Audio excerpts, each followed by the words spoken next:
ورحمة الله وبركاته حبايبي الغاليين، يا رب تكونوا بألف صحة. معايا النهاردة وصفة تنفع لغدا وعشا وفطار أي حاجة. عملت مسقعة ولكن بطريقة مختلفة، مش الطريقة اللي احنا متعودين عليها. طبعا أنا بحب اللي متعودين عليها جدا وطعمها لطيف، بس دي يعني من باب التغيير.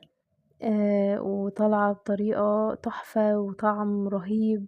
والبطاطس عملتها برضو بطريقة مختلفة زي ما انتوا شايفين الشكل القمر ده مع الطحينة، وقدمت الأكلة دي كده مع بعض.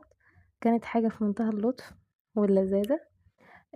الوصفة موجودة كاملة على قناتي على اليوتيوب، يوميات زينب رفاعي، لو عايزين تعرفوها. وياريت تتابعوني كل يوم أول بأول وتاخدوا أفكار للغدا من غير ما تحتاروا. بنزل دايما أفكار وحاجات، سواء اقتصادية سواء بلحوم سواء بالغير لحوم، مخبوزات، كل حاجة بنزلها. تابعوني مش هتندموا. بحبكم جدا، يا رب تكونوا بألف صحة. شكرا لوقتكم. باي.